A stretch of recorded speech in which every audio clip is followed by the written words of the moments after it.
Welcome back. DRC President Felix Tshisekedi was expected to meet with his Rwandan counterpart, Paul Kagame, over the raging conflict in the DRC. An emergency summit has been convened by Kenyan President William Ruto under the East African Community bloc.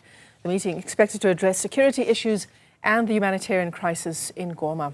Let's unpack what is a very fast-developing story. Joining us is Dr Kingsley Makhubela. He's a former diplomat and an international relations expert. Dr Makhubela, it's great to have you with us on the program. In fact, we've just had some news coming to us a short while ago, live visuals from Reuters, I believe it was, of World Bank employees. Those are the reports that we have. That's the information we have, being evacuated from areas like Goma. It's also led us to believe that this expected face-to-face meeting between Tshisekedi and Kagame, facing each other at this emergency summit, that it's unlikely to unfold. What's your reading of this situation? Michelle, it would be unfortunate if President Tshisekedi was to snub these leaders who are really trying to help the DRC resolve the conflict in the Eastern Congo, which would eventually lead into peace in the entire Congo. I think he should attend the summit. I think he should be compelled to do that because it's in the best interest of the Congo to try to find a peaceful solution. The idea that there will be a victorious military solution, it's very elusive. We've spoken to analysts on this program, Dr. Makhubela, who, when I put it to them that there are reports which Rwanda denies that Rwanda has backed the M23 rebels, the answer that we got was that those are not reports. That is a fact. What would be your reading of that? You know, Michelle, it's quite true. The M23 is very close to the Rwandese government. The M23, it consists of what is called Banyamulengo, who speak Kirwanda, same as the Rwandese, who have actually been left out in terms of the whole dispensation in the Congo. They've been isolated. They are regarded as foreign. It's only recently that I've seen the admission by President Tshisekedi that the M23 are indeed Congolese. So it is true that the M23 are very close to the Rwandese government. And the Rwandese government has a lot of sway and influence on the M23. So then if there would have been this face-to-face meeting between Felix Tshisekedi and Paul Kagame, would Paul Kagame not be holding at least more of the cards in that kind of meeting? You know, Rwanda has legitimate concerns with respect to the situation in the Eastern Congo.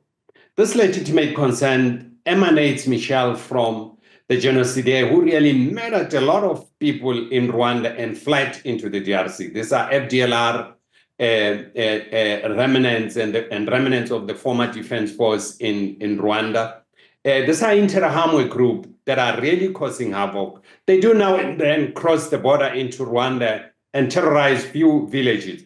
So that's a legitimate concern that any future peaceful dispensation must address the legitimate security concerns of Rwanda, and without really inflating the importance of the M23 in the conflict, but they are wreaking havoc in terms of what's going on in the Eastern DRC. And of course, Doctor, there are other reports too, which are unconfirmed, that there are people who are burning down a few embassies in Kinshasa. Yeah. If that is the case, President Tshisekedi has a responsibility to protect these embassies.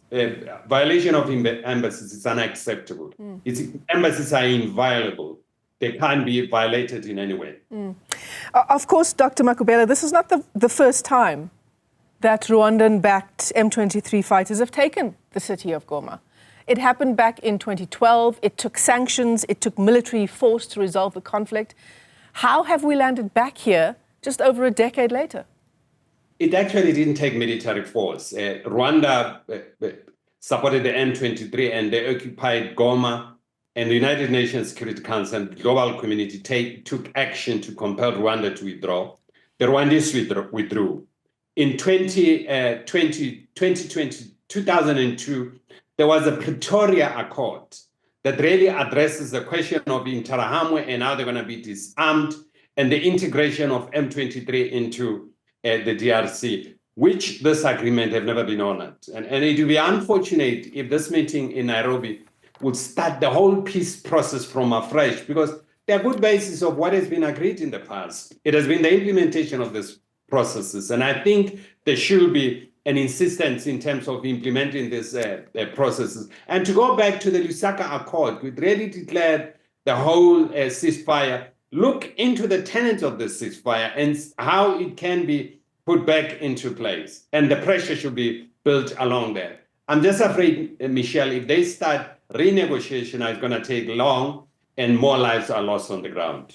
Yeah, I was giving us some context from 2012, Dr. Makhubela, but of course, and in the statement from Kenyan President William Ruto, he says it as well. This is a conflict that goes back 3 or 4 decades, not back to 2012, much longer than that, with a much greater and more devastating impact on the people, civilians.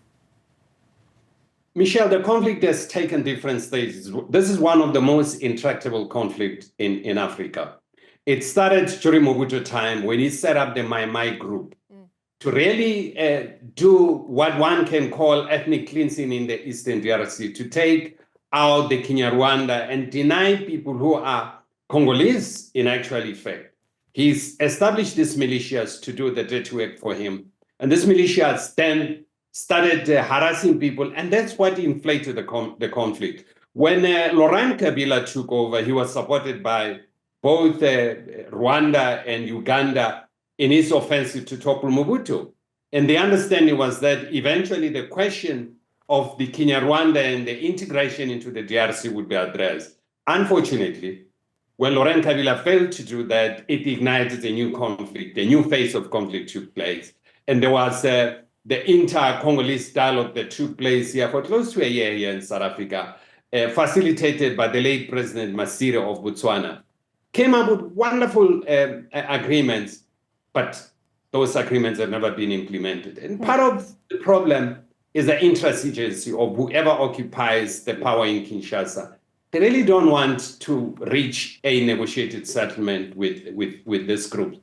Michelle, I'm really afraid I start to hear different stories about South Africa must declare this, South Africa must take this action against Rwanda. Really, is it in the best interest of South Africa to go to war? I don't think South Africa should do that. South African democracy is not based on the basis of war. It's based, and these are part of the values of this country, the peaceful resolution of conflict. And I think the diplomatic efforts that are underway to try to find a peaceful solution are applauded. Having said that, Michelle, the president as the commander-in-chief of this country should have come out, address the nation, take the nation into confidence. And that message would have sent a strong message also to the armed forces of South Africa. It would send, raise their morale in the conflict, that their commander-in-chief is with them.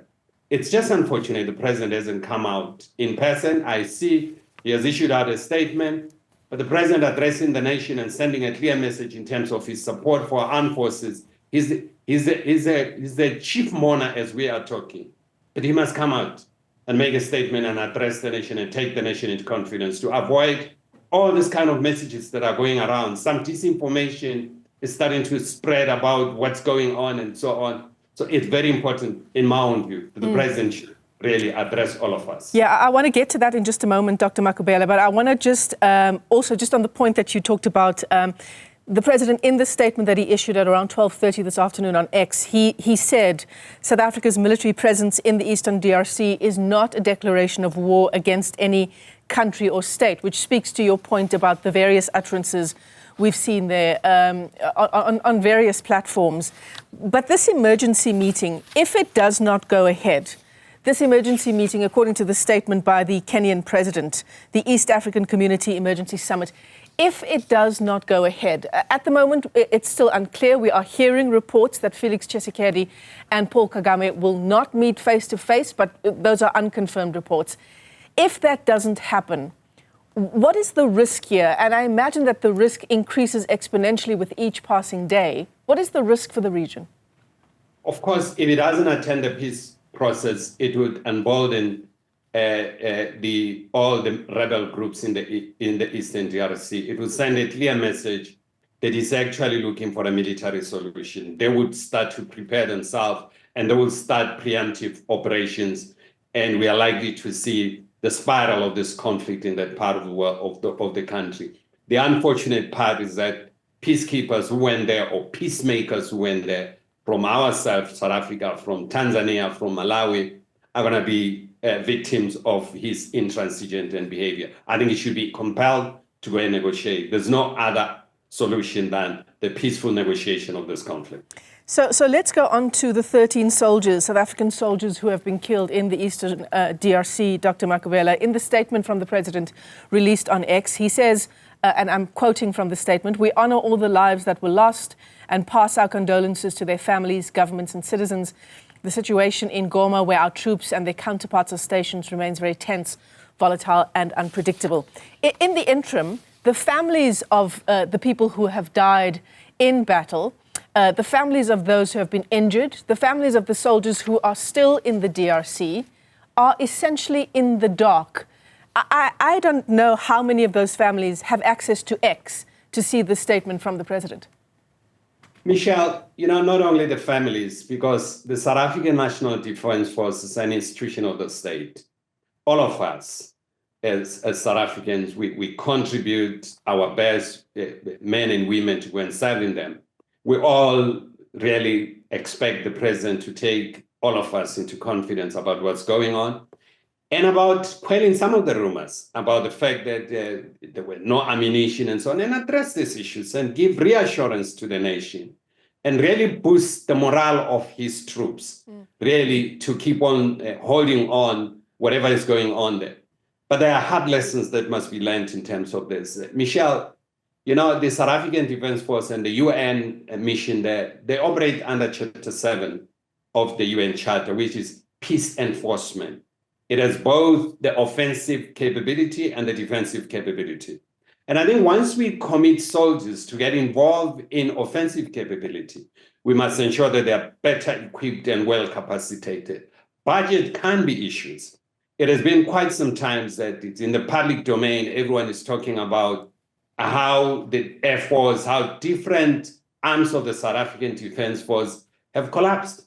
They don't have necessary resources. If these issues are true, we really need to go back to the drawing board and see how do we build institutional capacity of the South African Defence Force. Not build it on the notion of offensive, of defense, because a lot of people are going to start asking questions. Are we really protected here by the Defence Force? What would happen if terrorists tomorrow were to attack the country? Are we really defended? So these are questions, hard questions that people will be asking them. And I think it will be useful for the Commander-in-Chief to address some of these issues moving forward, not only now, moving forward as to how we're going to address the shortcomings that may be there within the Defence Force and the security establishment of this country. No, certainly it raises questions from South Africans, certainly. But the reason why I'm honing in on these families who have lost their loved ones, Dr. Makhubela, is because, to be in grief and to have your loved ones far away, to have no information about when or whether repatriation will indeed happen, to have no open channel of communication with those who are in charge. It's been a deafening silence from the president and from the Minister of Defence and Military Veterans. There's a cabinet meeting today. We're hoping to get some clarity, but it's 6 days later. Michelle, I would assume that within the Defence Force, they have a support system that I know are there in such events. That these people have gone to brief the families. If they haven't gone there, it will be unfortunate. I think the president would need to look into those issues and see why the support system was not activated to go and provide explanations to the family so that they don't read about these issues on the newspapers and listen to these issues on television, but they get first-hand information about what happened to their loved ones and how is government preparing the repatriation of their remains, their mortal remains, to the country. I think it would be useful to do that. If it hasn't been done, it would be unfortunate, and I think somebody should be taken into account about that. Unfortunate to say the very least. Dr. Kingsley Makhubela, thanks for your time this afternoon. He is a former diplomat and international relations expert. As we continue to track the story unfolding in the Eastern DRC, we continue to do so at the top of the hour as well.